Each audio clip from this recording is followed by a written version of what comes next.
Yo, yo, yo, this is the Life is Dope podcast. I'm your man, Graffiti. And I'm Davey. What's up? Oh, man, I'm chilling. We got a very dope episode today, but sponsors.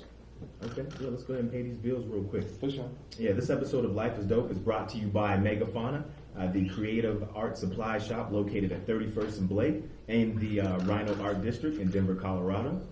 For a full list of design, print, and creative services available, visit artparel.com. ARTPAREL.com. Hell yeah. Also brought to you by DuncanDash.com.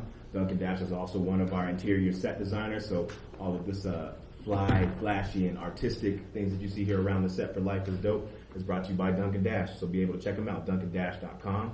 Also brought to you by Epic Brewing Company. Be sure to check them out. They're also our official sponsor for Life is Dope. Official. Yep. Check them out. EpicBrewingCompany.com. We also got Barrels Beer Company. Oh, it's lit. Hey, yo, this Barrels is mad delicious beer. Like, I'm trying not to drink too much with this shit.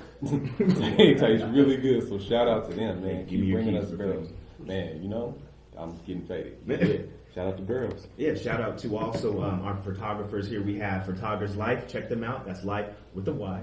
Follow I am Kenji. Also check out Style Not Standards. Check them out on Instagram. That's Style, STYLENOTSTNDRDS. No. You almost struggled for a minute, right? Yeah, I was like, hey. Trying to keep you on your toes with that. I was like, yeah, this isn't spelled how I'm used to spelling it. Right. Yeah, check out Style Not Standards.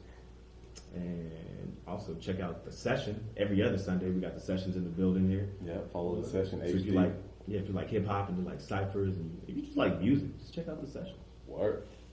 That's what we got. Check out dopebrand.co. Dopebrand.co, man. Get you something dope. Now. Word. That's it. We good. Oh, wait. Oh. Check out TeriLegato.com. .com. We're We're going to be getting live with her real quick, so check out her and be able to check out her new mixtape. Word. Hip hop and Chinese food? Yeah. Hip hop and Chinese food. We got to ask you about that. Word. Let's get to it. Let's do it. Word. So we got a special guest in the building today, Miss Teri Legato. Y'all make some noise. Hey. How are you? If I were any better, I'd be twins. How are you? If you were any better, you'd be twins. Hey, That's low-key a bar. Word. So for the people that don't know who Teri Legato is, Which is very few people, I guess, at this point. word. For the people under a rock, drop the knowledge on them. Who are you? What do you do? My real name's Teresa, but when I started rapping, they called me Teri Legato. Okay. And I was named that in the studio, and I always favored the legato chords. So I still work with a rap group called Top Flight, and in King Tech, I was like, we should call you King Legato, and he's like, no, we'll call you Teri Legato. Hey, shout out to Top Flight. Yeah, Good. for sure. Definitely. What? I've been rapping for about 2.5 years now. It's always been like a hobby in the back of my mind. I didn't know that it was actually something that white women were allowed to pursue. And so once I saw that door was kind of knocked down, I was like, oh, okay. Who would you say was one of the pioneers that knocked that door down? Well, Miss Iggy Azalea, I was watching a video of hers like back in 2013. I used to write gospel music. Oh, wow. I was writing a gospel song, King Tex on that song, one of my first videos I did called Codes of Affection. And it has like poetry, hip hop, classical, and R&B and rock all in one song. Wow. And I was revising the song, and I looked up on the TV one night, like 4 o'clock in the morning, and I saw her on TV. And the first thing that popped in my head was like, she's not allowed to do that. You can't do that. And then once I saw that I guess she is, I was like, wow, okay. Well, I guess I'm in there. Word. So would you say that she's the Martin Luther King of white girl rap? Just kidding. You don't have to answer that. We're not going to set you up like that. Yeah, there was other ones. She just one I could identify with as far as like features, both tall, both long, both white. And, It's interesting that you brought her up because I was actually going to ask you that. I was going to say, how do you steer away from falling into that Iggy lane, or is that the lane that you want to fall into? No, I mean, I'm not mad at her lane by any means. I mean, you got to think about it. Most people get mad at her for the fact that she sounds different than how she speaks. But no one gets mad at like British singers for singing American when they sing. You know what I mean? And you got to think about it. She got off the boat in Atlanta. If she got off the boat in like, California or even New York, right. You know what I mean? And then people get mad because of her lack of knowledge. Well, that's T.I.'s fault or A$AP Rocky's fault. Whoever she was messing with when she got off the boat at 16 years old, she just loved hip hop. she was trying to find her sound. I actually tried to rap in an Australian accent, and it's very difficult to do. Okay. So it is. So for her to be able to maintain a southern accent and rap very fast and do it well, make it even sound like that's her voice. I mean, I think that's awesome. I think she needs like more of an acting award rather than a rapping award. But that's my. And she's a great actress. But ever since I started going out to clubs here a few years ago, everybody knew the DJs, KDJ Above, Top Shelf. They would always play Rakim or Bone Thugs and Harmony because I knew I loved old school music. People mistake me for like being in my 40s because I like that stuff, but I'm actually 28. Oh, word. But so hip hop head for sure. Yeah, and so I know I get a lot of guff for people say there's not a lane for it. No one wants to listen to that shit anymore. But excuse me, can I say that? Yeah, say whatever book you want. Say whatever shit. But it's what I love, and I have done a couple of pop songs. One hasn't released. I have one with Tef called If You Ain't. We haven't filmed a video to that, but we're scheduled to do that in Jamaica here in a few months. Ooh, life works. So I did decide to go a little bit of the pop route just to grab people's attention. But then when they go to look at like the older stuff that I have, they'll know that I pay a lot of homage to people that influenced me. Nice. So. Yeah, that's really dope that you brought up Bone Thugs and Harmony because I say all the time they don't get enough respect say it as all far as the being time. one of the pioneers. What's your favorite Bone Thugs and Harmony song? The Love Money. Okay. Who will love? Yeah. Have you ever thought about doing a remake of that? I haven't. No. I think that'd be hard. I actually started out before I became a rapper. I wanted to market their clothing line. So if you go down to 2nd and Federal, you'll see a mural that has Tupac, Biggie, Eazy-E, and there's now Bread Man because Crazy Bone pissed me off at one point in time. But so I painted over and I didn't paint it, but I hired I was going to say, you painted that? No, Shit, I hired an artist to She do it. really pissed her off. And I went out to California, got all their clothing line stuff, came out here, we did a photo shoot with like old people, young people, DJs, B-boys, rap battlers, all that stuff, made a little video about it. And I wanted them to hire me for their marketing team, but I guess according to Crazy Bone, his clothing line thought I was trying to step on their toes, and really I was just trying to be a part of what they were doing. Right. So Politics. so then that led to me doing more gospel songs, and then eventually rap. But, So let's talk about the gospel songs a little bit. That's Yeah. interesting. I didn't know that. Mhm. So let's talk about your background a little bit. Like, did you come up in the church? How? what My made you dad make- was a pastor. Yeah. Okay. Yeah, he went to prison for 20 years, and then when he got out, he became a pastor. Word. So, That's real. yeah. So I grew up like that, and when I was in third grade, I wanted to become Catholic, and my dad didn't care because he just told me not to tell the congregation about it. He said, "I'll take you to mass on Saturday nights, but you got to show up to church on Sunday." And I didn't understand the difference until I got older, Right. But it ended up him getting kicked out of the church for letting his daughter become Catholic. There were big no-nos about that. It got So, that real. Yeah, it did. Oh, rapidy rapping this. You know Yeah. what? This is interesting. We spoke to somebody earlier that was talking about getting kicked out of church. That's Oh. like, church and hip hop just don't ride. Hey, would you consider yourself to be a Christian or spiritual or religious or belonging to any denomination? I know that there's a God. People say, "Do you believe in God?" I say no. Belief can be misproven by facts. So I know God, and there's nothing that anybody can ever tell me that He doesn't exist. He or she.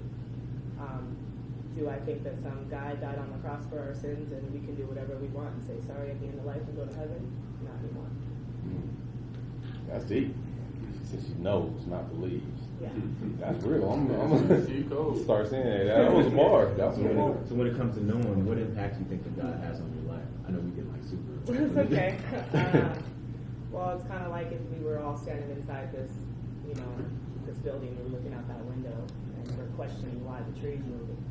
We can't see what's making it move, but we know something's affecting it, or people are starting to put on jackets, or there's houses coming up, over the mountains because it's like a tornado. It can either be like a peaceful breeze, or it can be something very vengeful.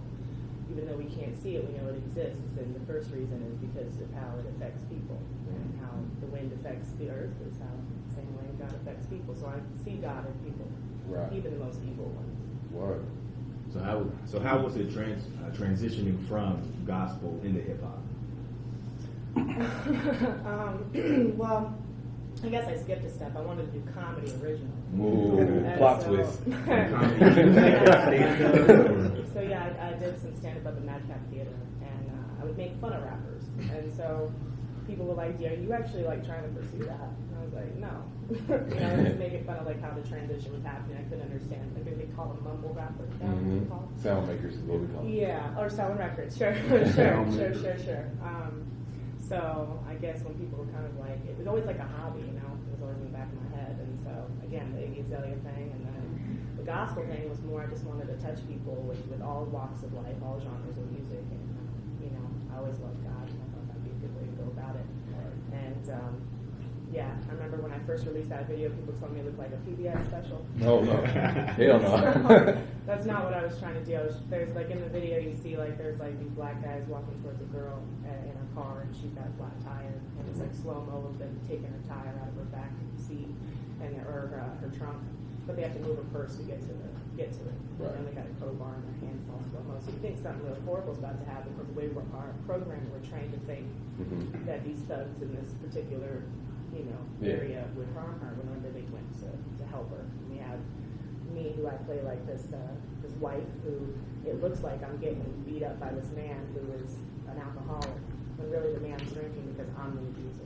Ooh. And so there's a lot of things people are afraid to talk about. So that's why I call it the color of oppression. There's many walks of oppression. Okay. That's the I want to check out that video. Okay, yeah. Colors of Oppression. Check it out. Word. Yeah. And I had originally wanted to rap that song, but people were kind of in my ear about how you're too white to talk about black issues.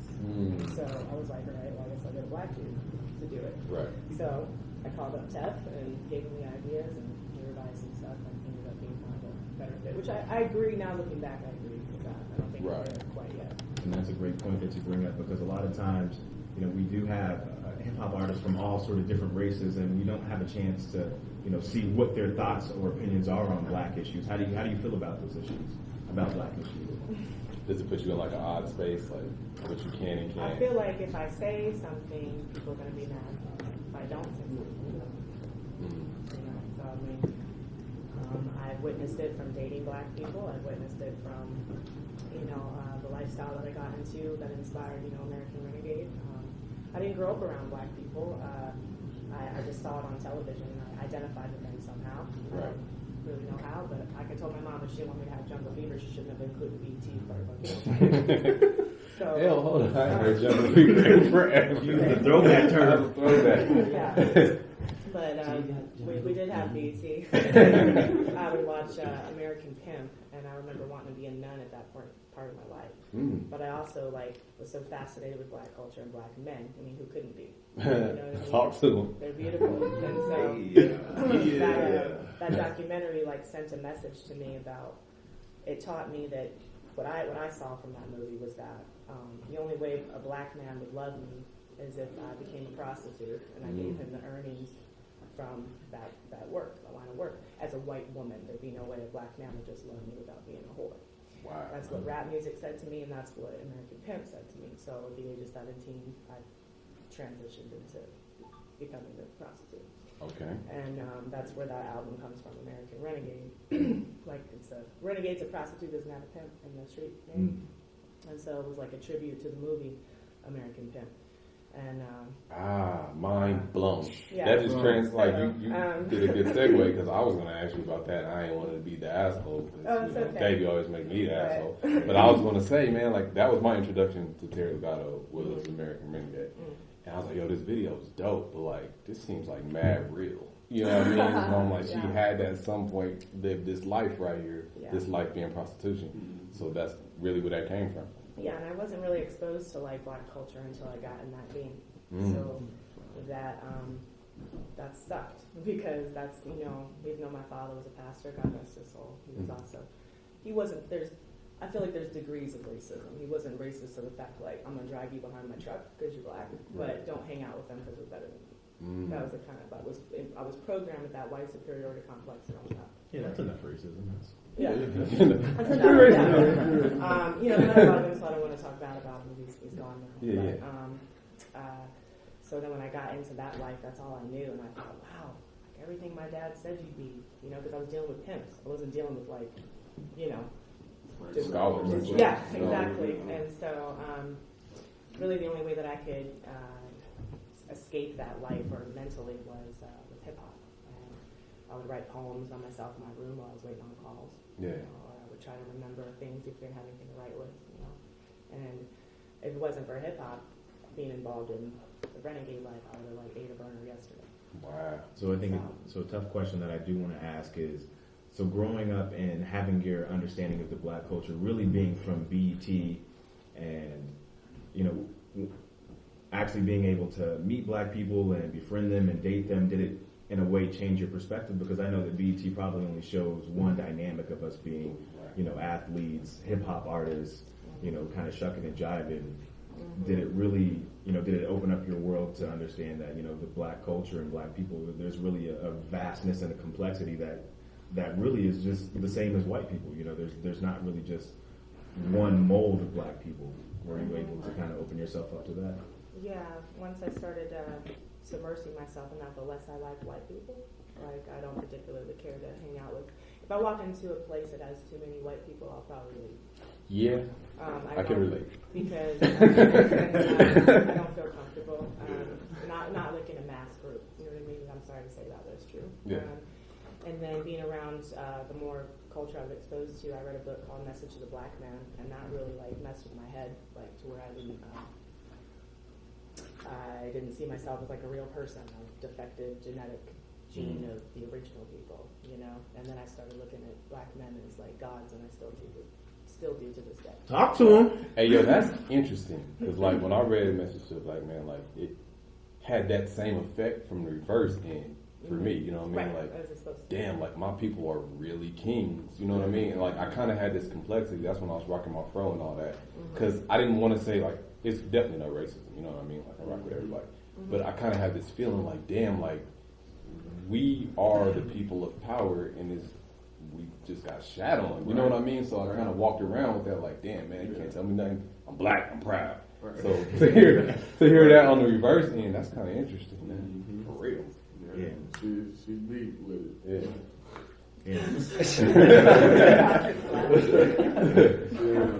Shout out to Poseidon too, man. Yeah, she knows a lot. Yeah, shout out Atlas, St. Nick, the Olympians. Yeah, the whole crew. But yeah, that was some bars. Word. Yeah, Don't commit too many felonies trying to get behind them. Ooh. She just out of a rap right there. Wait till it says bars again. Oh shit, she flexed on me. Damn, hey, you want to lighten the mood a little bit? Yeah. I was just going to talk about my experience last week when I had experienced a little bit of covert microaggression. You was watching Get Out. No. There's going to be a sequel. You in it? Yeah, it's a Montbello pimp, and there's a white blonde teenager, hold up. and it's called Get In. Wait a minute, this sounds like some shit I wrote. You said a Montbello pimp. Pimp and a blonde teenager. I'm and from the Bellows, it's you called blonde. Get In. And it's called Get In. Get In. I thought it would have been I'm just leaning back. I'm gonna lean back, DJ 5280. I thought it would have been a black woman dating a white guy called Get In. Get In. And she takes him to a black church. Mm. And they just there all day. You gotta meet his mama again in there for 3 hours. Black- No, that's Get Out. Black church. I took her to church 2 weeks ago, and she didn't think that we was gonna be there for 7 hours. Oh yeah. No, the right when we About to wrap this up. Get In. Get In. Have you seen the movie Get Out? I did see it, and I'm gonna go see it again tonight because we've seen it, but you just don't have it. So. Well, hold up. We're gonna get into a quick break real quick, then we're gonna get back on those. But that's Teri Legato, man. At the Go Podcast, we're gonna play some music or a jingle or something. It's getting heavy in here. Yeah, man. We'll be back in a second. Got Miss Teri Legato in the building. Yeah, man. It's getting deep. So we left off talking about the movie Get Out. So that just brings up the question as far as race relations and your love for the black man. Have you ever had a situation like that where it's just come meet my parents or meet my family or vice versa, and it was just mad awkward? It was what the fuck's going on? The first guy I dated was from Sudan, and my dad was like, well, I met him out there with a club called Rock Island back in the day. Yeah. 16 and up. How you talking? Who didn't go to Rock Island? What are you talking about? That was I went there, I met him, and I told my dad, I already warned them that this was going to happen. Yeah. And they didn't believe me, but that's what happened. I told you. And he made him, he wasn't allowed to come to the porch. You had to meet me up around the street for the mailboxes. What's weird is that my dad ended up, he would always go to Missouri, you know, to go visit family. And my mom knew I was seeing him that night. But we went to Rock Island again. And that guy that I was dating, he didn't understand why they wanted him to take his hat off. Like, he thought they were joking. He didn't understand why I'd have to take my hat off and why, you know. And so we ended up getting into, like, this scuffle with the security guards. And they were provoking it. Like, I could witness it. And, like, even Bazi Kanana, like, got in on the whole story of it later on. But he ended up going to jail that night, and my dad was the first one that said, Diane, my mom, like, go bail him out. Which was so weird to me, because I was like, why, what? Right. It was really odd. So it was weird, like, for my dad to be, like, one way one minute, and the next he totally had to change of heart. I think he just knew that was going to happen, and he knew he probably was going to lose his daughter if he didn't, like, just accept the fact that I like black men. So love overpowered racism. Yeah. Message. Yeah. And I think one of the bigger points I think from the movie Get Out was that, you know, the dude's girlfriend was her name Rose.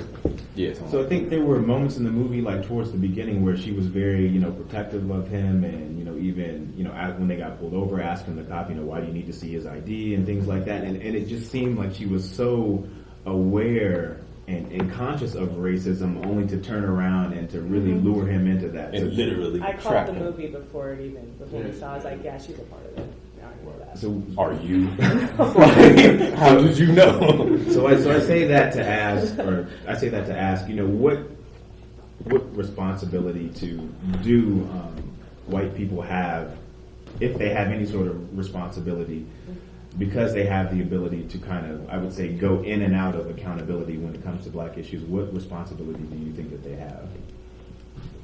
Well, I think they have a lot of responsibility. They just don't take it. You know. Should they be accountable, or should they? I guess, because I guess what I want to say is that if you're racist, if you have any sort of negativity towards black people, then you probably don't really have any sort of accountability.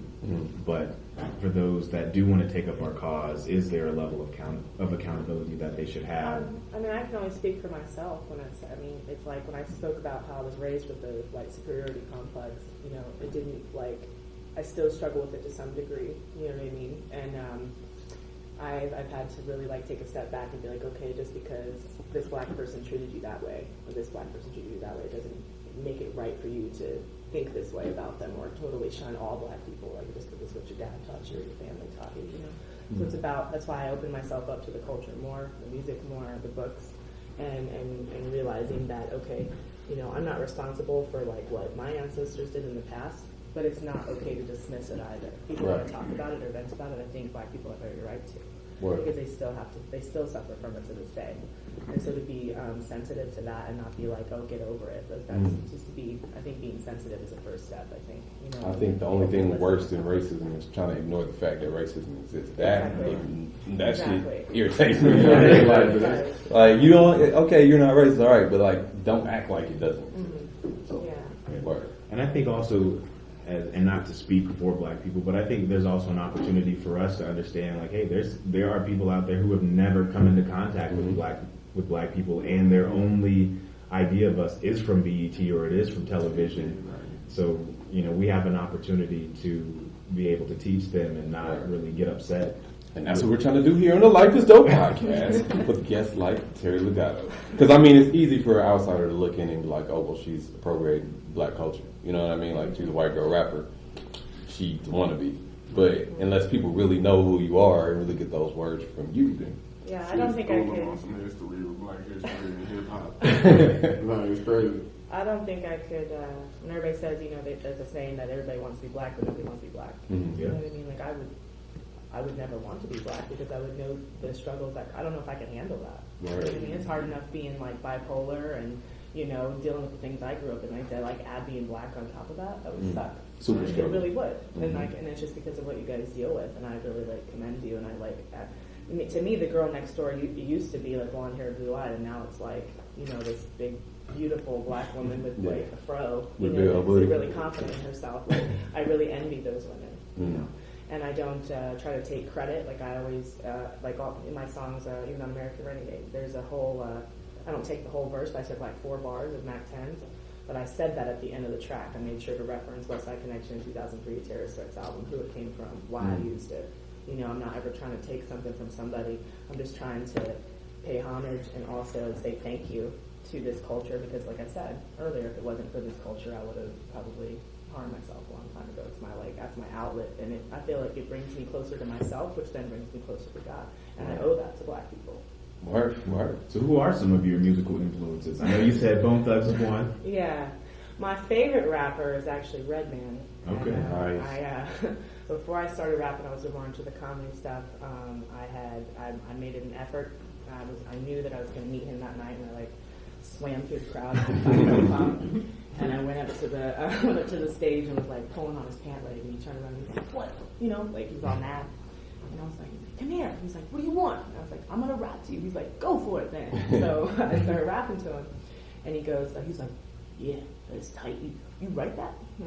No, it's your song from the Muddy Waters album. And so he's like, "I got so many damn songs." And so he's like, "Yeah, we should link up later." I was like, "How?" He's like, "Give my number." And I was like, "Really? Oh my God." So I'm so excited. Shout out to Redman. Yeah. Sounds all the way accurate.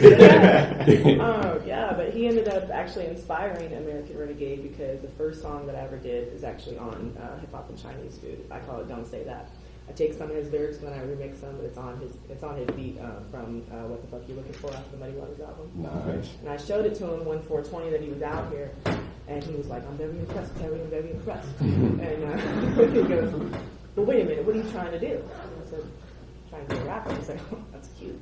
And I said, "Cute?" And he's like, "Yeah." And he's like, basically, because rap is garbage nowadays, you could be a rapper. But back in '96, you were no competition for me. I said, "Yeah, you know why? Because I was 7." So, needless to say, I got really heated. I got angry. I left. I called my producer, Chef Premier at the time. I was like, "I need Rick Shout out Ross." to Chef Premier. Yes, I was like, "I need like a Rick Ross, some sort of shit talking hardcore beat." Because I'm like tired of being treated this way, you know what I mean, and being dismissed about how creative I actually am. Just because I'm housed in a recessive packaging doesn't mean that I don't have a desire and a love to make music. And so, yeah, I smoked some dabs. I went over to another studio, Mac D's, what he's called, even my first dab, the lab, yeah. And I got a little paranoid, so I got in my car and I drove down the street and started just vibing to the Renegade, and that's how that would work. Which I'm so thankful, because had he rode my dick and was like, "Yeah, this shit's awesome." Had you rode her dick? Yeah, I would have never had this. You know what I mean? So I'm glad, and that he pushed me and was like, you know, Yeah, straight I'm up. thankful for that. Hip hop and Chinese food. Why did you name it? My daughter, one day I asked her if she knew what love meant. And Oh. she said, "Duh, Mom." I was like, "Well, what is it?" She's like, "It's hip hop and Chinese food." What? So How old is your daughter? she was 6 when she said that. Knowledgeable. Yeah. That's deep. And I think 'Cause I she, love like, hip hop and Chinese. Right. That tacos in there, that's like bliss. Yeah. So I think she just associated Mom eating orange chicken, listening to hip hop with, you know, that's when I'm happy. So Mom's happy. Well, that's what she associated it with. So That's real. And then I decided to do, there's like skits in between the tracks. I think I want to print out a new CD where there's like the skits in between are actually like, you know, like there's some, Right. you know, because everybody listens to the end of the tracks, but it's basically Ajagan. I don't know if you know Ajagan, right? Yeah. He's The comedian, shout out to Ajagan. Yes, Yeah. he played, he came, well, I was going to have him play the name Rodney, but we just used his real name, Ajagan. But he plays this guy that I meet him outside of the club. And it's basically a true story with any guy I've ever met outside of the club. I start rapping to them, or they know me as the rapper. They want to kick it with me after the club. They think they're going to get some pussy, but really I just want to play my music. So now, guys, you know. Yeah, you know. Yeah. So in between the tracks, it's just me like playing him my music, and him being, you know, upset that he's not going to get me. But then actually, it kind of tells a story. My other alter ego is called Calypso. Calypso keeps many men on her island, and by the time she lets them go, they think they've been there for like a day, but they've been there for years. Hold up, that's that tea, Support. that spoon in the tea, get out shit right there, bro. If she pulls out a spoon, everybody leave. Hey, get out. Or dog and teacups. Right. Bring them on. That's dope, though. Yeah. Word. So, you got a show coming up. Yes. You want to talk about that a little bit? Concert out here. Yeah, I'm co-headlining with the God MC, Rakim. Yes. One at the Black Sheep on March 16th, and then the Gothic on St. Patrick's Day the following day. Word. How did that come about? Rakim's like my top 3 artists, just so you know. Because I'm actually getting ready to transition out of, I've paid a lot of dues in this hip hop game, a lot, and I'm just getting to a point where, I have the lyricism and I have the talent, I have the drive, but I'm not really seeing, I know I've only been in it really 2 years, but the amount of money I've spent on it, I could have done a lot more for my daughter, and I don't want to keep doing that to her. So I'm getting to the point where I want to transition into like writing books or focusing more on comedy. But when they go to Google me and they're like, oh, that actress Teri Legato, that comedian Teri Legato, I felt like by doing a show with Rakim and having my name next to his on the billboard, my generation would like be forced to have to figure out like where this shit came from, and they couldn't deny it wasn't real hip hop, Right. Because he just doesn't do shows with anybody. I had to go through a lot to get him to. Yeah, that's why I asked you that, because like Yeah. you're co-headlining. It's not Yes. like, oh, Terry's opening up for Rakim on some random shit. Yeah. Like how the fuck? Because you can't just like, yo, Rakim, I'm the star too. It's like getting a hold of God, I tell She you. went through a lot. Yeah. She went through a lot. That's dope. That's dope. Yeah. And you did mention something about the state of hip hop when you were talking about it with Redman. How do you feel about hip hop right now? Is it easier to get into? Is it harder? Is it? I absolutely hate trap music. Oh. I absolutely hate it. I can't dig it. Say I don't something to listen to it. I can't. Don't accept that. I I can't. don't accept that. She be like that when I play trap. All trap music? Oh, I would say rap music No, alone. like if you can like Young Jeezy, okay, I consider that trap. Okay, I thought you was about to Sure. say something bad about Jesus. No, I like that. That's blasphemy. I like how I can still understand what he's saying. I like how he's still telling a story. You know what I mean? I like Kevin Gates, if you consider that trap. Maybe a little boozy. It's the Three Amigos characters I don't really particularly care for. It's very Or the Migos, whatever. I don't particularly care for them. And I don't like this. Raindrops, man. Oh gosh. Skirt. The future designer, that type of people. Like, to me, this is all I hear. Yeah. The The mumble rap. What up? Oh, that was like, record that. Oh, put a beat on that. We got that. Number one hit. Hey, So I can't we get got- into it. It doesn't move me. It doesn't make me want to dance. It makes me want to know where the next bridge is. Mm-hmm. And that's just my opinion. Word. You know what I mean? It's my opinion. I also like country music, and I like Slayer, and I like Slipknot, and I like Shout out to Christian Slipknot. music too. Even so, it's just not my deal. But there is some. They got a song called Exotic Girls, but they're calling it Zally Girl. That shit's dope. Who has that? The Olympians. Yeah. that Okay, was shout out to that last Olympians. night. Check that out. I like that. It just depends. You know what I mean? It just depends. But it's not something. It's not my We go-to. always argue about it. I tell her when she do the I be like shit. Like Tech Nine does that sometimes. Like Bone Thug kind of did something like it's just similar, but people just do it differently. Like, everybody do music differently. It's all similar though. Right. I'm glad you mentioned Tech Nine. What's your relationship with strange music and Tech Nine? Well, I never really listened to strange music stuff until my manager was like, well, you rap kind of fast and you rap dark, and so you might want to mess with, and you're independent, so you might want to mess with Tech Nine. I was like, ICP Tech Nine? Ugh. No. And anytime I would hear him come on Pandora, I wouldn't even give it a chance. I just like, nope, no, thank you. Yeah. And so he said, well, go to a Chris Calico concert. And I was like, all right. Oh my gosh, I fell in love. And I decided not to drink that, and I just smoked weed and just stood in the crowd and just cried because it was awesome. I loved how he could sing and rap at the same time. And how unique he looked, and how he probably had to go through a lot of criticism as a kid, and now look at him. Yeah. You know? And so I fell in love with that, and then my manager knew some people that knew strange music directly. They gave him my stuff and asked about a collab, and that's how that happened. So it's Tech Nine and Chris Calico. We did it about a year ago, and I think they're so busy with it was like a miracle to even get in the booth with them. And so I wrote the hook. It was produced by Russ P. And of the New Wave Sound. And we all went out there. A girl named Jessica Hurley. Sometimes I'll sing hooks, sometimes I don't. But in this particular case, I had her sing it. And then went over to Strange Music and recorded it. It's more supposed to be kind of like a horror movie soundtrack. And so I wrote the screenplay for the video, and then I'm working on the actual movie part of it. And I presented it to Tech Nine and them about transitioning from doing rap music to horror movies, and how they would already kind of have a following for that anyways. But due to like their schedule of all, I mean, they're on tour like 250 days a Always, year, always. you know, and they're always doing their videos and their autograph signings and their stuff. So I don't really have time to wait anymore. Being Caucasian and we do crack faster, I got to get on the ball with this. Yeah, black on crack. Yeah, I'm not fortunate to have the melanin. So. Baby oil, that's all you need. Baby oil and Cocoa cocoa butter. butter. We just dropped game on y'all. That's the key. Cocoa butter.